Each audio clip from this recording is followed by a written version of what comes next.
Olha, hoje nós vamos ver a história da vida de Davi, nós vamos conversar sobre esse personagem. A cada domingo nós temos falado a respeito de um dos nossos personagens, de uma das figuras bíblicas, e como Deus tem trabalhado na vida de cada um deles, e Deus trabalha na nossa, né? Então hoje nós vamos falar sobre Davi, que foi um homem segundo o coração de Deus. A Bíblia fala a respeito dessa expressão, e no decorrer da nossa conversa, nós vamos ver por que Davi foi considerado um homem segundo o coração de Deus. E eu queria focar em relação à vida desse personagem, como nós fizemos nas aulas anteriores, que nós vimos a respeito de Salomão e de Saul, em relação a terminar a vida bem, né? Como que nós podemos desenvolver uma vida aprendendo com os acertos e erros de personagens bíblicos para terminarmos a vida bem, né? Para conseguirmos chegar no final da nossa vida e entre soma e dividendos que o resultado seja positivo, né? Porque não adianta a gente achar que vai acertar a vida toda, a gente não acerta a vida toda, mas também a gente não quer errar a vida toda, né? A gente quer mais acertar que errar, se pelo menos na hora de fazer uma soma e subtrair aquilo que nós erramos, que as coisas possam caminhar bem. Então eu quero falar sobre Davi a respeito de dureza e suavidade nos lugares certos, ou seja, o foco é mostrar que a vida tem esses altos e baixos, a gente acerta e a gente erra, mas é importante nós aprendermos durante a nossa caminhada. Para isso, eu queria falar sobre alguns paradoxos da vida, alguns exemplos que a gente precisa aprender. Olha só, nós precisamos lembrar que tem coisas que são boas e ruins ao mesmo tempo, depende da circunstância. Então, por exemplo, o vento. O vento, para quem está no mar, ele ajuda a soprar as velas para que o barco possa seguir o seu percurso, certo? Então, nesse caso, o vento é bom, não é bom? Porque ele está colaborando para que o navegante possa alcançar o seu objetivo. Mas o mesmo vento, numa floresta que pegou fogo, o que ele faz? Ele alastra o fogo. O vento ele vai soprando e o fogo vai se alastrando, ele vai aumentando. Ou seja, olha só, o vento em uma circunstância se torna positivo, em outra ele se torna negativo. O que mais? Isso é um paradoxo, entendeu? O paradoxo é você pegar algo e ver dois extremos que a mesma coisa possa produzir. Quem tem outro exemplo aí?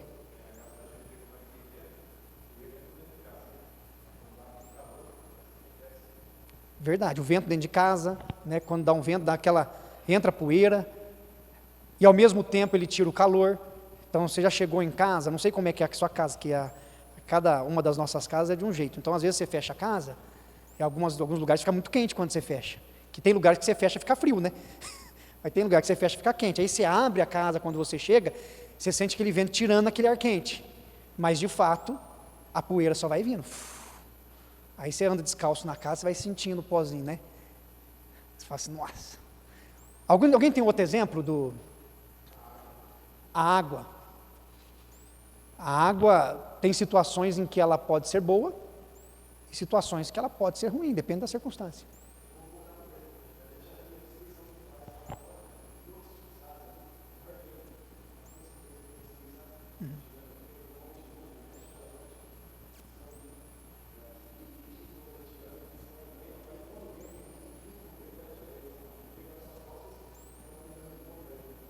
Interessante. Vou pegar um outro exemplo para a gente encerrar essa parte dos paradoxos. O sol. Qual que é o efeito do sol sobre a argila? Não, é o oposto. O sol, o calor, ele faz com que a argila derreta. Mas com o barro, o sol endurece. Tanto que se você anda de bicicleta, quando chove, está barro. Agora, quando está sol, está duro. Agora, a argila é diferente do barro. Se você coloca ela sob o sol, ela amolece. Agora, quando você tira, ela endurece. O que eu queria que você focasse nisso é o seguinte: o que acontece conosco não é tão importante quanto o que acontece com aquilo que acontece conosco. O que acontece sobre a nossa vida, em relação à nossa vida, não é tão importante quanto a nossa vida se adapta àquilo que aconteceu. Por isso que você vai encontrar reações diferentes em pessoas diferentes. 2 filhos criados no mesmo ambiente, cada um reage de uma forma. 2 filhos criados num ambiente em que uma das figuras paternas, seja o pai ou a mãe, sejam viciados em álcool, e através do álcool, essa pessoa age violentamente, cria um ambiente familiar complicado. Você pode ter um filho que se torne dependente de álcool, e você pode ter um filho que se torne 100% abstêmico, porque ele não suporta, porque ele se lembra daquilo que aconteceu na casa dele. Estão entendendo? A situação é a mesma, mas há reações diferentes. Não dá para dizer assim, foi criado no mesmo ambiente, vão ser todos iguais. Não dá. É criado no mesmo ambiente, um reage de um jeito, outro reage do outro. Por quê? Exatamente o que eu queria que você pensasse comigo. O que acontece com a gente não é tão importante quanto o que acontece conosco diante daquilo que está acontecendo. Então, tem pessoas que sofrem, por exemplo, com uma perseguição, sofrem com uma perda de algo que é importante, e ela se entrega e desiste da vida. Enquanto tem outro que, diante da perda e diante de muito sofrimento, o que ele faz? Ele dá uma guinada na vida. A mesma circunstância que derrubou um, levantou o outro. Porque não são as circunstâncias, é como nós reagimos diante dessas circunstâncias. E é por isso que eu acho importante nós pensarmos em paradoxos, porque a vida de Davi vai passar por isso. Davi enfrentou muitas coisas, e Davi soube lidar com todas as coisas que ele enfrentou. Diferente de Saul, e até mesmo diferente de Salomão, que não souberam lidar com tudo isso. Olha só, antes de lermos algumas coisas da história de Davi, no livro de Samuel, abre lá em Atos dos Apóstolos, capítulo 13, versículo 22.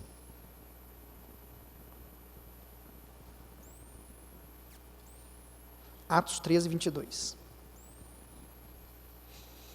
Quem quiser ler para nós, pode ler.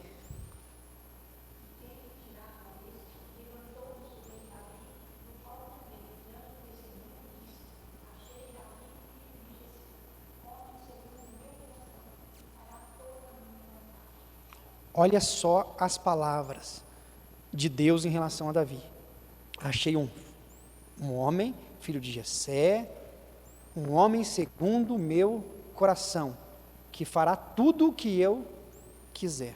Agora volta lá no primeiro livro de Samuel, capítulo 13, verso 14. Primeiro livro de Samuel, capítulo 13, verso 14. Quem achar e já quiser ler, ou ler no Data Show para nós também, fique à vontade.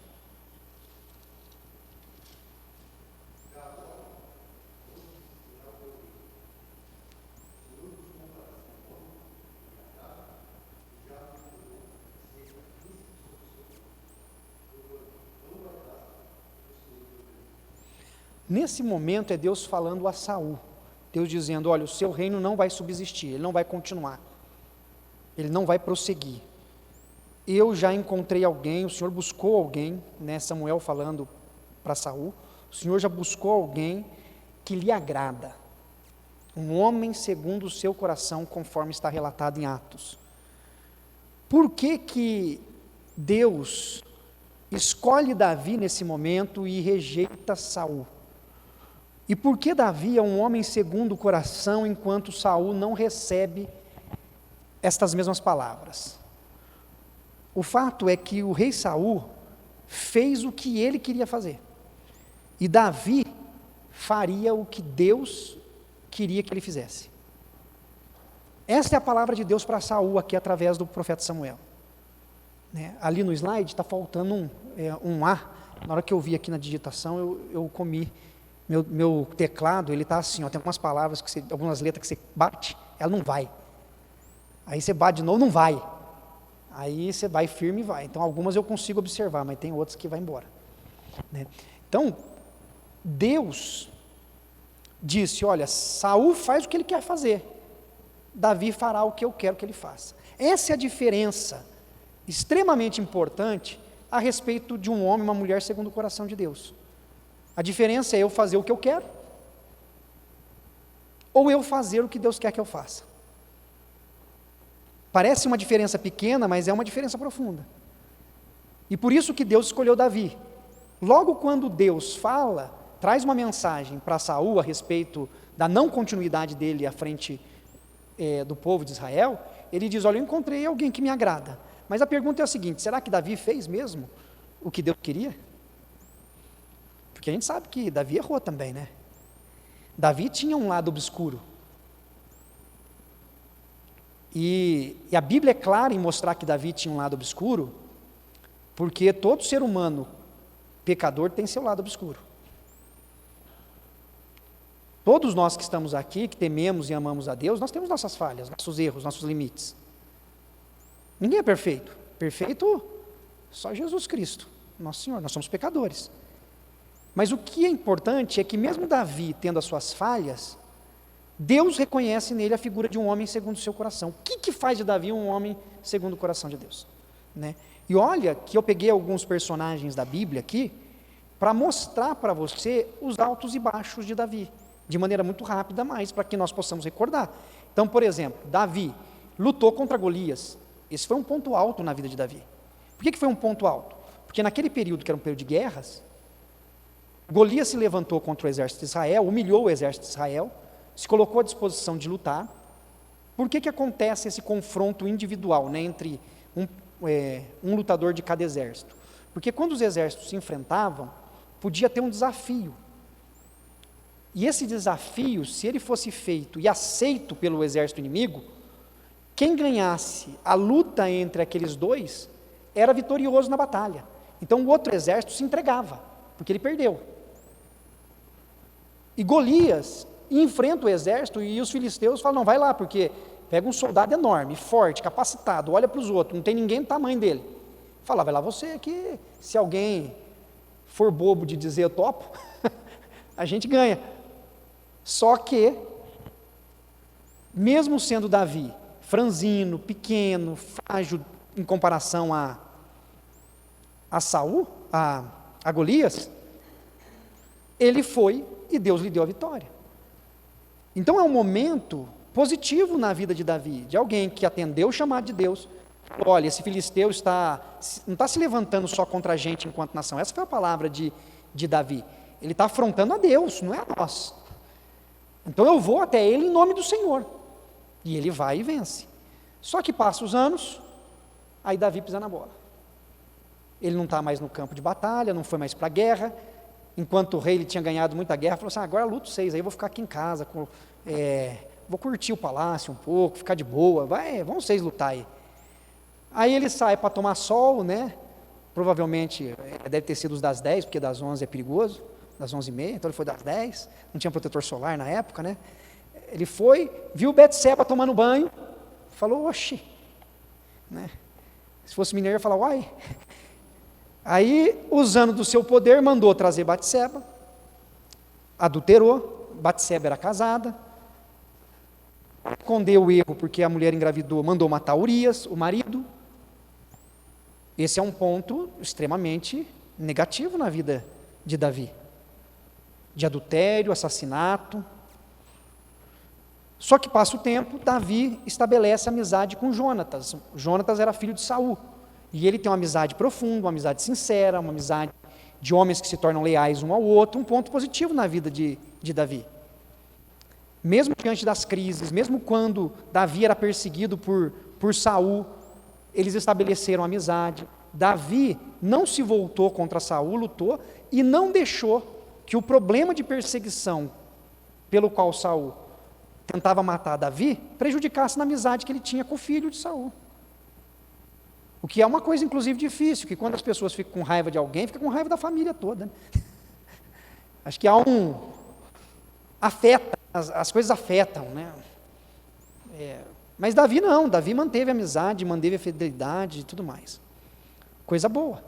Só que quando nós vamos para a relação de Davi com um dos filhos, que foi Absalão, já é um outro aspecto negativo da vida de Davi. Davi não acompanhou o seu filho, não deu atenção.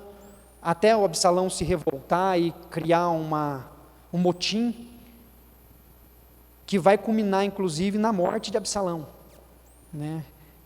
Nós temos na história de Davi, altos e baixos, acertos e erros. Como chegar no final da vida de uma pessoa assim e falar, terminou bem ou terminou mal? É difícil, não é? É muito difícil. Porque assim, cometeu assassinato. Dá para chegar no final e, apesar de tudo, falar, não, terminou bem. Matou um no meio do caminho aí, mas terminou bem. É difícil, não é? Ah, não, perdeu o filho, porque não soube cuidar do filho, e foi culpado, inclusive, da própria morte do filho, porque não soube cuidar, mas terminou bem. Está vendo como é que é difícil? Na verdade, um dos escritores que trabalhou com a vida de Davi, ele não conseguiu chegar numa conclusão, se Davi terminou bem ou terminou mal. Mas ele chegou à conclusão de que mesmo com esses momentos difíceis durante a vida, independente da conclusão que nós tiremos da vida de Davi, se ele soube viver a vida dele bem, de uma maneira geral, ou se não soube viver a vida bem de uma maneira geral, o fato é que nada disso anula que ele era um homem que tinha de fato uma relação profunda e íntima com Deus. Julgar essa ideia, se teve uma boa vida ou não, pelos erros e acertos, pode ser algo limitado à questão do cotidiano, da vida, mas não interfere aqui necessariamente na relação de Davi com Deus. Exatamente. A gente sempre julga de acordo com aquilo que a gente acha que é bom, né? Que é certo ou errado. É isso mesmo. E Davi é essa vida, assim, ó, sobe, desce. E é interessante porque assim, não é diferente da nossa. Quantos erros você já teve na sua vida? Quantos acertos você já teve também? Quantas coisas você já fez? Fala, meu Deus, onde eu estava com a cabeça? E quantas coisas já chegou assim, oh meu Deus, que bom, acertei mesmo, essa eu mandei bem, essa está certo. Então Davi teve muitos momentos de altos e baixos, e é difícil dizer se ele terminou bem ou terminou mal. Mas eu queria que você visse comigo algo muito importante que levou a um ato disciplinar de Deus na vida de Davi. Segundo livro de Samuel, capítulo 21. Segundo livro de Samuel, capítulo 21.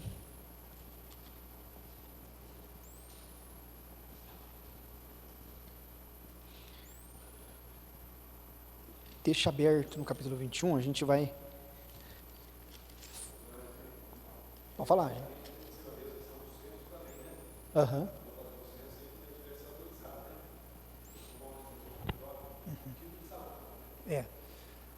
A gente vai inclusive entrar nesse assunto agora, que é o censo mesmo.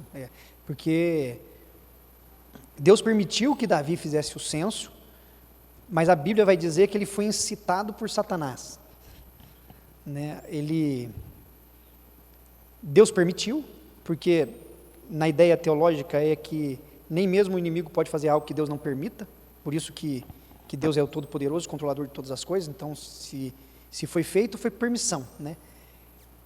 Mas não significa com aprovação, no sentido, ó, faça, né? Podemos. A diferença que eu faço é a seguinte: toda a luta que a gente passa, todo problema que a gente enfrenta, é uma provação enquanto teste e é uma tentação enquanto tentativa de que caiamos. Porque assim, eu diria da seguinte forma, vê se vai ficar claro para vocês. Quando nós enfrentamos um problema, seja ele qual for, que tenta nos persuadir a pecar, tenta nos levar ao erro, na perspectiva divina, é um teste para que nós possamos provar a nós mesmos, não a Deus, porque Deus conhece a gente melhor que a gente mesmo, provar a nós a nossa maturidade e fidelidade a Deus. Então é uma prova, porque Deus não quer que nós cometamos o erro, Ele quer que nós venhamos a vencer e fortalecer a nossa fé.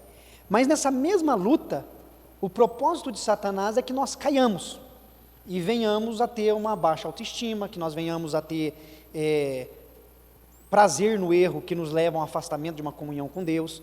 Então eu diria assim, que a mesma luta é como uma moeda, ela tem as duas faces. Quando a gente olha para o problema na perspectiva de como Deus vê, é uma provação para que nós sejamos aperfeiçoados. Do outro lado da moeda, a ação maligna é a tentativa de que caiamos para que sejamos enfraquecidos e que a nossa relação seja prejudicada. Porque toda provação é uma tentação, e toda tentação é uma provação. A gente só sabe que a tentação, assim, foi uma tentação quando a gente caiu. E se a gente não caiu, a gente fala que foi uma provação.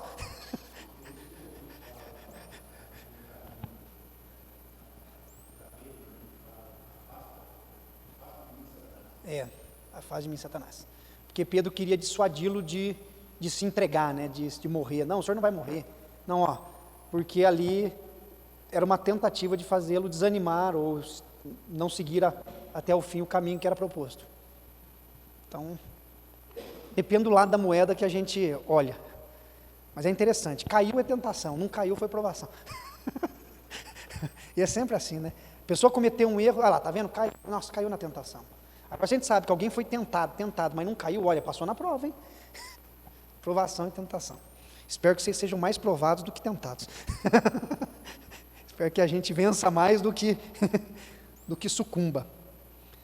Segundo o livro de Samuel 21:1, houve em dias de Davi uma fome de 3 anos consecutivos. Davi consultou ao Senhor e o Senhor lhe disse: há culpa de sangue sobre Saul e sobre a sua casa, porque ele matou os gibeonitas.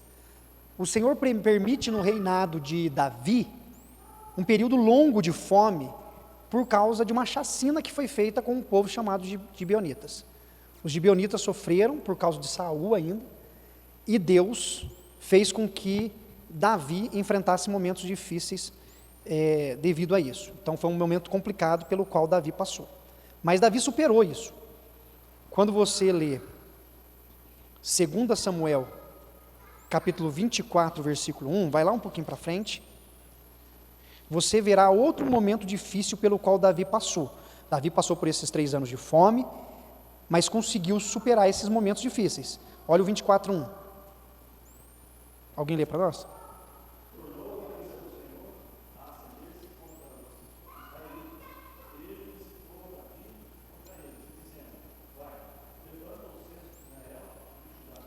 Olha só, a ira do Senhor tornou. Quando fala tornou a ira do Senhor acender-se, quer dizer que não é a primeira vez que o Senhor fica irado com Davi. Certo? Quando a gente diz assim, nossa, minha mulher ficou brava comigo de novo, quer dizer que ela já ficou outra vez, né? Meu marido ficou bravo comigo novamente, quer dizer que ele já ficou bravo uma outra vez. Aqui quando o texto diz, tornou a ira do Senhor acender-se, é porque Deus já chegou a chamar a atenção de Davi diante dos seus equívocos. 1 Crônicas 21:1, primeiro livro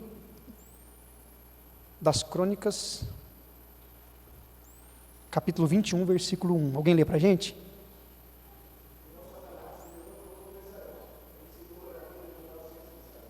Olha só, Satanás se levantou contra Israel e incitou a Davi. Quando nós lemos o capítulo 24, versículo 1 do segundo livro de Samuel, fala que Deus incitou a Davi contra ele, dizendo, vou levantar o censo. Quando nós encontramos esses 2 versículos, eles parecem ser contraditórios. Esse é um dos problemas que existe na literatura bíblica, dizendo assim, não é contraditório? Se num texto fala que foi Deus que incitou, no outro fala que foi Satanás, e aí, é Deus ou é Satanás? Né? Existe sempre essas dúvidas em alguns textos específicos. Como que nós entendemos esses 2 versículos? Como eu acabei de falar quando o Geel compartilhou com a gente. Satanás incitou Davi, mas porque Deus permitiu. Se Deus não permitir que uma provação venha até nós, a provação não virá. Se Deus não permitir que uma tentação venha até nós, a tentação não virá. Deus tem o controle sobre todas as coisas. Mas quando Deus permite, não importa qual seja o instrumento pode ser Satanás, o instrumento pode ser você, pode ser eu, pode ser qualquer um. Se Deus vai fazer algo, Ele permite. Então, a forma de nós conseguirmos entender é a ideia geral de que Deus deixou que Davi seguisse aquilo que estava no seu coração. E o inimigo, inclusive Satanás, acabou incitando-o para fazer algo, mas não tão somente porque porque Satanás o forçou. Foi só uma forcinha, sabe aquela oportunidade que a gente precisa para fazer aquilo que está no nosso próprio coração? E aí então, Davi levantou o censo para contar quantas pessoas havia, quantos soldados ele tinha. Segundo o livro de Samuel, eu já vou voltar a explicar para vocês qual que é o problema disso, viu? Segundo Samuel 24:2. Alguém lê para a gente?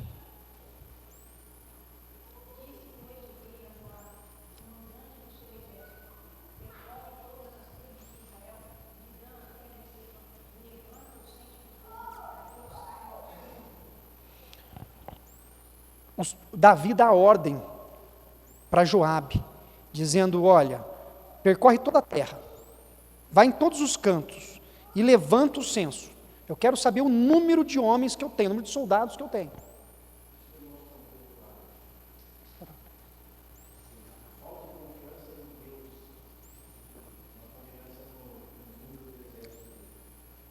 Sem dúvida, é isso mesmo. E não tanto uma falta de confiança em Deus, ou nós poderíamos pensar o seguinte, porque eu acredito que tenha sido também uma falta de confiança. Mas talvez o erro de Davi aqui foi além da desconfiança, né? A falta de confiança, desconfiança. Mas o erro de Davi provavelmente tenha sido: eu me tornei tão forte, eu tenho tanta gente, eu tenho tantos soldados, eu tenho um exército tão numeroso, que eu sozinho dou conta. Está vendo a mudança? Eu sozinho dou conta. Porque quando ele tinha um exército pequeno, Deus me ajuda. Agora que ele tem um exército grande, Deus pode ficar tranquilo aí que eu dou conta. Quando ele dá a ordem, Joabe questiona. Então disse Joabe ao rei, versículo 3 aí do capítulo 24: ora, multiplique o Senhor teu Deus a este povo 100 vezes mais, e o rei, meu senhor, o veja.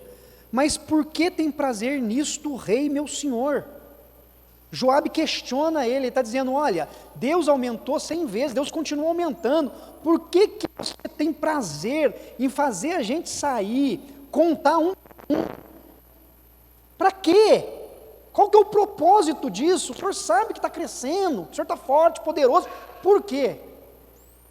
E Joabe não é um homem de Deus não, viu? Joabe é um homem complicado. Joabe aprontou uma atrás da outra aqui também, né? Joabe foi o culpado da morte de Absalão, ele que deu a ordem, porque Davi disse: ó, não mate Absalão. Joabe falou: mata, pode acabar, né? Só que Joabe, quando ele confronta o rei com essa pergunta, Joabe já está percebendo o que está acontecendo também no coração de Davi. Não é necessário, porque a gente poderia pensar assim: ó, que problema que tem fazer um censo, né?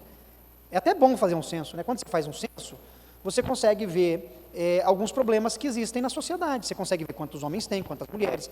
Você consegue ver se está nascendo bastante criança, qual que é a taxa de natalidade, a taxa de mortalidade. Você consegue ver qual que é a questão econômica da população, se a maioria ganha até um salário mínimo, se ganha acima de 5 salários mínimos, se você consegue ver onde tem mais moradores, se é na região sul, se é no sudeste, se é no norte, no nordeste. Você consegue fazer um mapeamento, e você consegue inclusive fazer um planejamento, porque se você vê, não, olha, qual que é o nível de escolaridade? Diminuiu a porcentagem de pessoas alfabetas, nós temos mais analfabetos. Então o governo vai investir em educação, vai investir em saúde. Então o censo tem um propósito. Nós estamos acostumados com o censo. O IBGE faz o censo. Então, quando a gente lê esse texto, fala: nossa, qual que é o pecado de mandar fazer um censo? Né? Davi estava à frente do seu tempo, fazendo um censo lá no... não sei quando, antes de Cristo. Mas o problema é que não era um censo para resolver problemas sociais da população de Israel. Era um censo para ele falar assim: ei, está vendo como é que eu tenho gente boa do meu lado? Eu consegui trazer todo mundo. Há um texto, inclusive, em que Davi elogia os seus soldados. Ele vai citando alguns e falando da força, da capacidade que eles têm. Então, quando Davi manda fazer o censo, é que nesse momento da sua vida o seu ego já o dominou.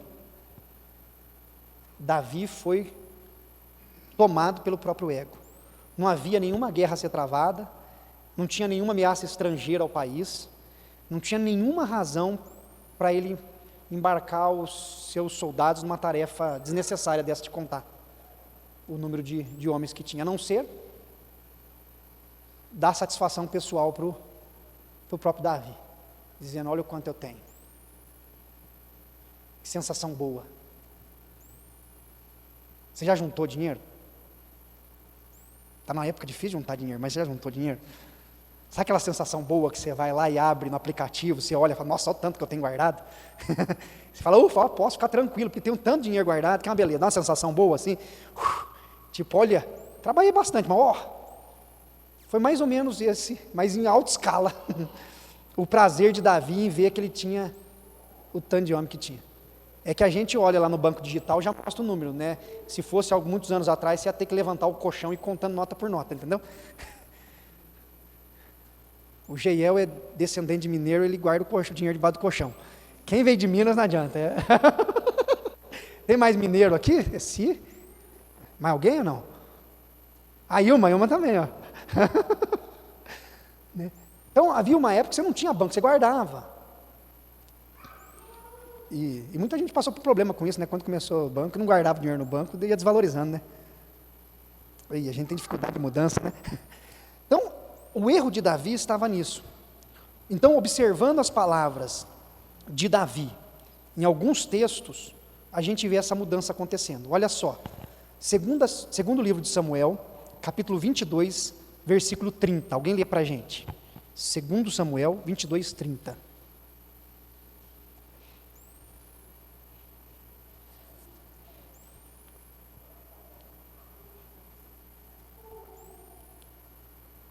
Um de cada vez aí para não atropelar, tá bom?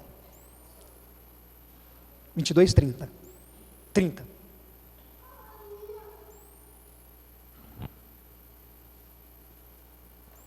Beleza. Alguém lê?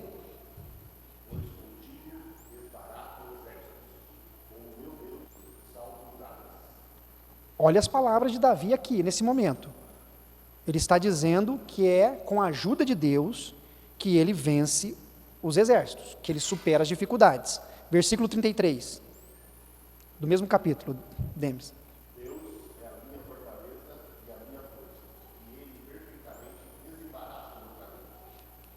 Confiança em Deus. Deus é a minha fortaleza, é Ele que me dá força, é Ele que desembaraça tudo. Salmos, livro dos Salmos, capítulo 20, Salmo de número 20, versículo 7. Podem ler.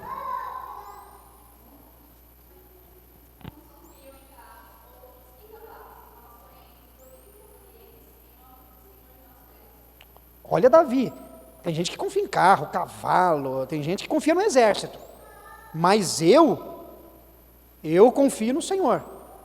Salmo 33, 16.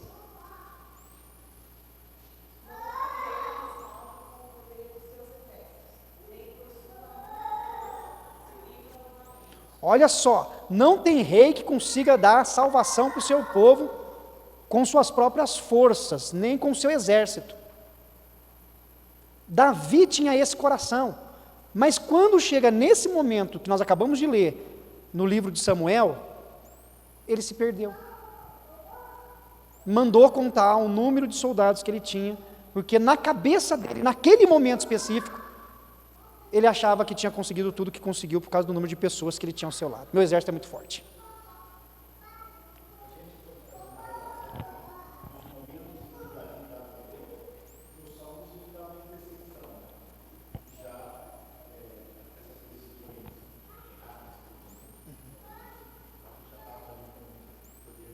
Sim, podemos sim.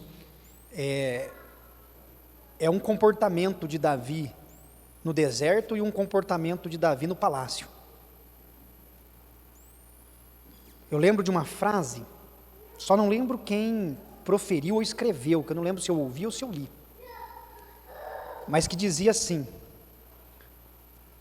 o deserto não afasta ninguém de Deus, mas sim o palácio.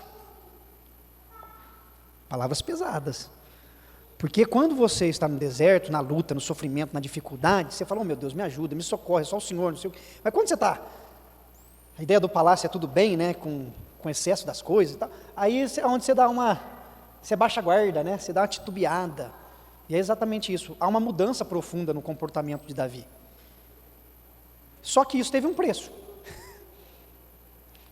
Ele esperava ter um grande exército, e ele tem um grande exército, acho que a conta deu mais ou menos, tem 2 registros diferentes na Bíblia, a respeito da contagem. Em um texto fala que foi 1.100.000 soldados, e o outro, não, 1.100.000 soldados, e o outro 1.300 soldados. A diferença se dá pela contagem mesmo, em que em um dos textos se tirou alguns povos que fazia parte. Mas esse era o exército. Ele tinha muitos soldados, muitos soldados. E o pecado de Davi vai recair sobre o seu coração. Olha o segundo livro de Samuel, 24:10. 24:10.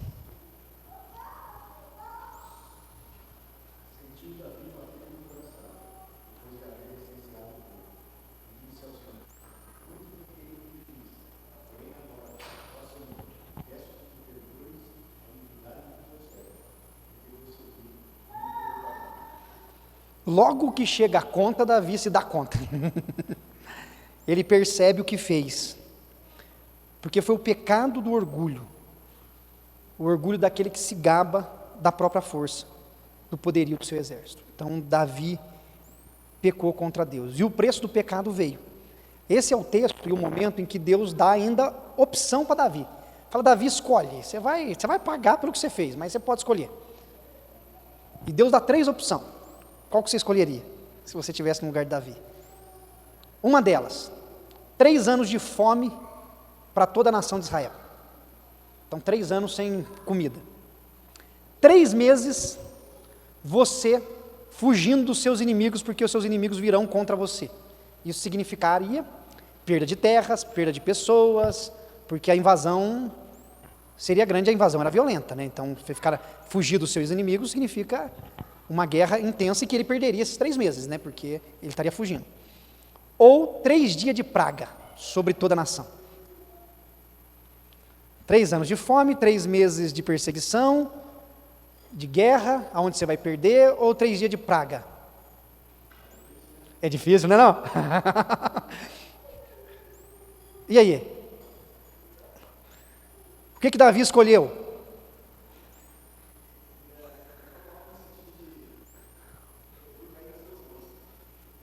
Ele falou, prefiro cair nas tuas mãos do que cair nas mãos dos meus inimigos. Porque o Senhor é misericordioso, meus inimigos não são. Não estava errado, não. Davi preferiu 3 dias de peste, de praga. Morreram 7.000 do povo de Israel. 70.000, perdão. 70.000 morreram. O que Davi aprendeu com isso? Davi aprendeu que todo pecado tem seu preço. Que não tem como nós pecarmos contra Deus e não termos consequências.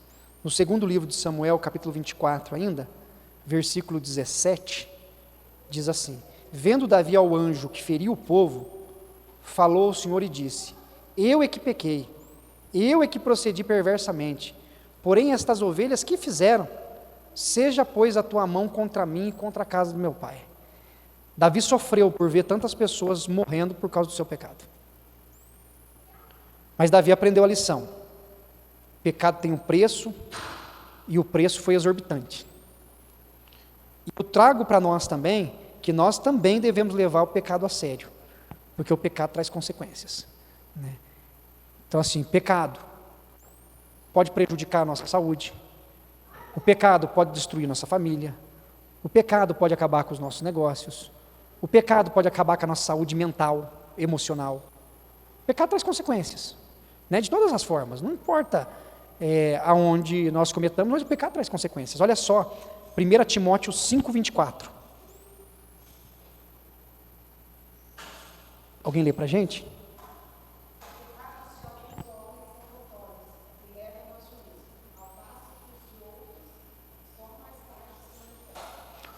O que Paulo está dizendo para Timóteo aqui é que tem alguns pecados que é muito visível, que acontece na hora, a gente vê, né? Assim, notório.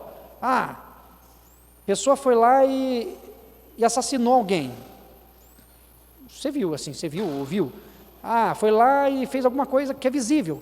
Mas quando se faz coisas escondidas, que às vezes demora anos para ver, né? Demora décadas, algumas nem se descobre aqui, né? Só na glória para ser revelado. Mas o que ele está dizendo é que mais tarde se manifestam, não tem jeito. E trazem consequências ruins.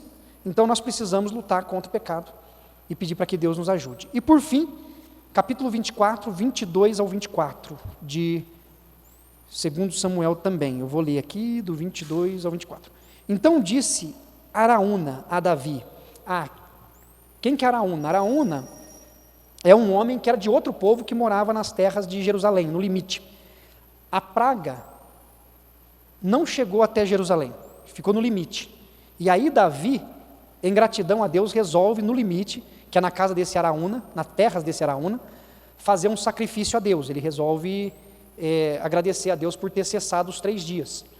Aí ele diz assim a Araúna: tome e ofereça o rei meu senhor o que bem lhe parecer. Quer dizer, Araúna fala para Davi, né? Porque Davi pede para ele o local e o gado para fazer o sacrifício. Aí ele diz: tome e ofereça o rei meu senhor o que bem lhe parecer. Eis aí os bois para o holocausto, e os trilhos, e a apeiragem dos bois para a lenha. Tudo isso, ó rei, Araúna oferece ao rei. E ajuntou: que o Senhor teu Deus te seja propício. Porém o rei disse a Araúna: não, mas eu te comprarei pelo devido preço, porque não oferecerei ao Senhor meu Deus holocaustos que não me custem nada. Assim Davi comprou a eira, e pelos bois pagou 50 siclos de prata. Ou seja, o rei resolve fazer o sacrifício em gratidão, porque ali naquele limite Deus cessou a praga. Araúna vira para o rei e fala assim: meu rei, você vai oferecer para Deus, é um sacrifício para o Senhor, o Senhor é rei, está aqui os bois, está aqui a lenha, está aqui tudo, está a terra, aí é do Senhor, o que é meu é teu, né? E ele estava certo, porque numa monarquia a terra é do rei, né? Tudo pertence ao rei. Aí Davi mostra que ele aprendeu a segunda lição. Ele diz assim: assim como o pecado tem consequência e exige, o sacrifício também. Eu não posso oferecer a Deus algo pelo qual eu não comprei, eu não paguei. Então eu quero pagar, faço questão de pagar, porque eu não vou oferecer a Deus algo que não me custe nada. Não tem como eu dizer que eu fiz algo por Deus, se para mim não custou nada. Não adianta eu fazer uma oferta para Deus, que para mim não custou nada. Aí é aquela historinha que diz, né, da entrega, não sei se você já ouviu, que no café da manhã, quando você come ovos mexidos com bacon, a oferta da galinha é uma, do porco é outra, né? A galinha deu os ovos, mas ela continua dando os ovos. Agora o porquinho, judiação, para dar o bacon para você tomar o café, ele que fez o sacrifício. Certo? Então Davi está dizendo: não tem como eu fazer sacrifício ao Senhor pegando os ovos seus. O Senhor está dando o ovo, mas para sacrificar a Deus eu preciso ser o porquinho aqui. Eu preciso dar de mim, né? E ele se entrega. E assim deve ser a nossa vida em Cristo, né? Então o que Davi, e encerro o nosso estudo com isso, por que Davi era um homem segundo o coração de Deus? Porque Davi demonstrava arrependimento e compromisso. Davi não era um homem segundo o coração de Deus por não errar, porque ele errou muito. Ele era um homem segundo o coração de Deus porque, da mesma forma como ele errou, ele se arrependeu. Ser um homem, uma mulher segundo o coração de Deus não é sermos perfeitos, porque nós não somos, mas é reconhecer o nosso pecado, nos arrependermos e confessar a Cristo Jesus o nosso pecado e seguir com vida transformada. É arrependimento e compromisso. Davi demonstrou 2 coisas: arrependimento verdadeiro e compromisso resoluto. Ele não era perfeito, mas o que o destaca é o coração que retorna a Deus todas as vezes, em arrependimento genuíno e compromisso renovado. Então que nós possamos também, em Cristo Jesus, termos um coração semelhante ao que Davi tinha, que nós possamos ter arrependimentos genuínos e compromissos sempre renovados, independente dos erros que nós tenhamos praticado, que nós venhamos confessar e prosseguir com os olhos firmes em Cristo. Amém? Feche seus olhos, curve sua cabeça. Senhor eterno, muito obrigado, Pai, por essa manhã. Te agradecemos por esse tempo de estudo, de reflexão, pela vida de cada irmão e irmã, cada colaboração, cada fala. Te agradeço pela atenção de cada um aqui nesse dia. E agora pedimos em nome de Jesus que o Senhor nos dê esse coração arrependido, Pai. Que Teu Espírito possa nos guiar segundo a Sua boa, perfeita e agradável vontade, meu Pai. Sê conosco e dirija-nos segundo o Teu querer, meu Pai. Senhor eterno, que apesar dos nossos erros, que nós venhamos ter a sensibilidade de reconhecer os nossos pecados. Não permita que o nosso coração se endureça e que assim possamos ser sempre homens e mulheres que tenham o coração arrependido e um compromisso resoluto. Em nome de Cristo nós oramos. Amém, Pai. Amém.